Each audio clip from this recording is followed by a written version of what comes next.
குருவடிகளே சரணம். Hello friends and viewers, எல்லாருக்கும் வணக்கம். 14 சித்தர்கள் பாடல் வரிசையில் பட்டினத்தார் அவர்களுடைய பாடல்களும் அதற்கான விளக்கமும் பார்த்துட்டு இருக்கோம். இப்போ நம்ம பார்க்க போறது பொது என்னும் தலைப்பின் கீழ் வரும் 6வது பாடல். சொல்லிலும் சொல்லின் முடிவிலும் வேத சுருதியிலும் அல்லிலும் மாசற்ற ஆகாயம் தன்னிலும் ஆய்ந்து விட்டோர் இல்லிலும் அன்பர் இடத்திலும் ஈசன் இருக்குமிடம் கல்லிலும் செம்பிலுமோ இருப்பான் எங்கள் கண்ணுதலே. இதுதாங்க இந்த பாடல். அல்லிலும் அப்படின்னா இரவிலும், மாசற்ற அப்படின்னா தூய்மையான, கண்ணுதல் அப்படின்னா நெற்றி கண்ணுடைய சிவபெருமான் அப்படின்னு அர்த்தம். சோ இந்த பாட்டோட பொருள் என்ன அப்படின்னா, இறைவன் இருப்பதற்கு ஏற்ற இடங்கள் எவை என்றால் வேத மொழி மந்திரங்களிலும் அம்மந்திரங்களுக்கு அப்பாலும் மந்திரங்களை உடைய சுருதியிலும் இரவிலும் தூய்மையான விண்ணிலும் உண்மை பொருளை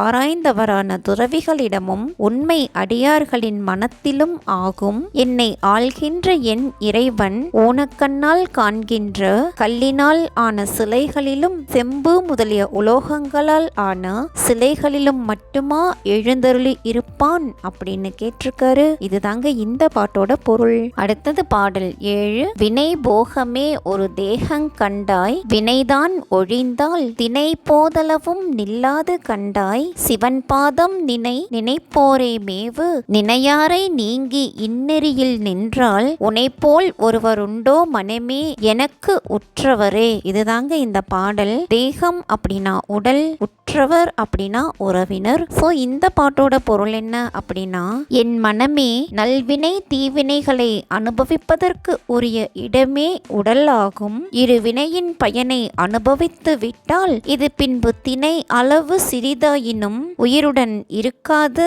ஆதலால் சிவபெருமானின் திருவடிகளை இப்போதே நினைப்பாயாக, அப்பெருமானை நினைப்பவருடன் சேர்வாயாக, அவ்வாறு நினைக்காதவரை நீங்குவாயாக.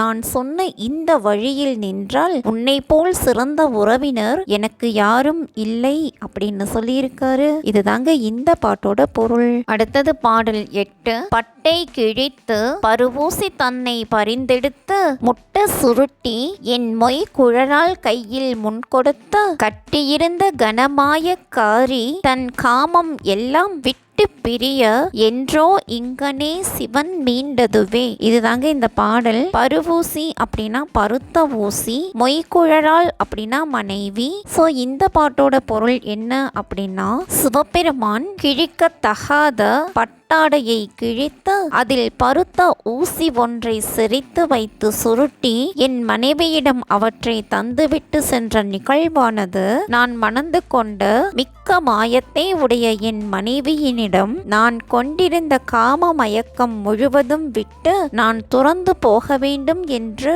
எண்ணித்தானோ என்பதை அறியேன் அப்படின்னு சொல்லியிருக்காரு. இதுதாங்க இந்த பாட்டோட பொருள். அடுத்தது பாடல் 9.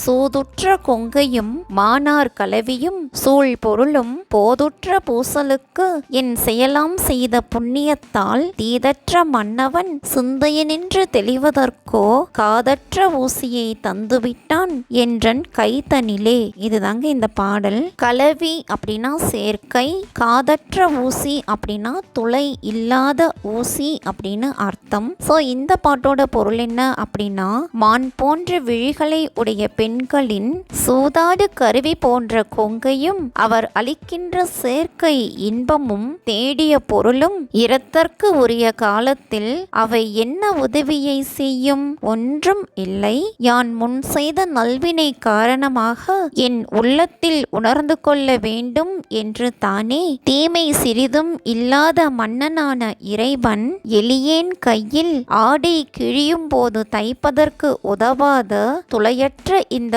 ஊசியை தந்துவிட்டு சென்றான் போலும் அப்படின்னு சொல்லியிருக்காரு. இதுதாங்க இந்த பாட்டோட பொருள். பட்டினத்தார் அப்படின்னாலே காதற்ற ஊசியும் கடைத்தெருவு வாராது கான் அப்படிங்கிற அப்படிங்கிற ஒரு வரிகள் கூடவே ஞாபகம் வரும். அதற்கான பொருள் என்ன அப்படின்னு சொல்லி இந்த பாடல் மூலமா தெளிவா புரிஞ்சிருக்கும். நம்ம நல்வழிப்படணும் அப்படிங்கறதுக்காக எவ்வளோ பெரிய விஷயங்கள் எல்லாம் நம்மளுக்கு கொடுத்துட்டு போயிருக்காங்க.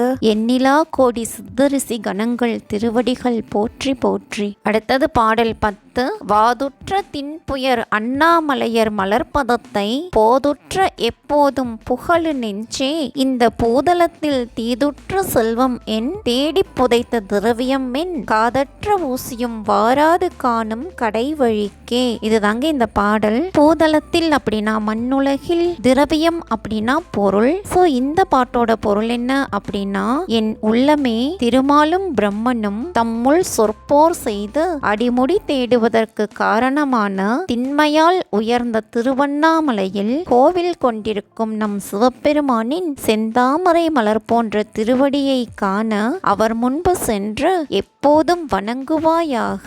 இந்த உலகில் தீமையே பெரிதும் கொண்ட பொருளால் என்ன பயன்? பாடுபட்டு அப்பொருளை தேடி புதைத்ததால் என்ன பயன்? துளையில்லாத ஊசி கூட இறப்பிற்கு பின் நம் உடன் வராது அப்படின்னு சொல்லியிருக்காரு. இதுதாங்க இந்த பாட்டோட பொருள். அடுத்தது பாடல் 11. வேதத்தின் உட்பொருள் மண்ணாசை மங்கையை விட்டுவிட போதித்தவன் மொழி கேட்டிலையோ செய்த புண்ணியத்தால் ஆதித்தன் சந்திரன் போலே வெளிச்சமதாம் பொழுது காதற்ற ஊசியும் வாராது காணும் கடை வழிக்கே. இதுதாங்க இந்த பாடல். ஆதித்தன் அப்படின்னா சூரியன், போதித்த அப்படின்னா அறிவுறுத்திய. சோ இந்த பாட்டோட பொருள் என்ன அப்படின்னா, வேதங்களின் உட்பொருளாக விளங்கி மண்ணாசையையும் பெண்ணாசையையும் விட்டு விடுவதற்கு அறிவுரை கூறியவரின் சொல்லை கேட்டாய் அல்லவா? நீ செய்துள்ள அறத்தால் சூரியனை போன்றும் சந்திரனை போன்றும் உடலை விட்டு நீ ஒளி பிழம்பாய் வெளிப்படும் காலத்தில் காதற்ற ஊசியும் இறுதியில் செல்கின்ற வழிக்கு வராது அப்படின்னு சொல்லியிருக்காரு. இதுதாங்க இந்த பாட்டோட பொருள். என்ன ஃப்ரெண்ட்ஸ், பாடல்களும் விளக்கமும் உங்களுக்கும் தெளிவா புரிஞ்சிருக்கும்னு நினைக்கிறேன். மீண்டும் 12வது பாடல்ல சந்திக்கலாம். தேங்க்யூ.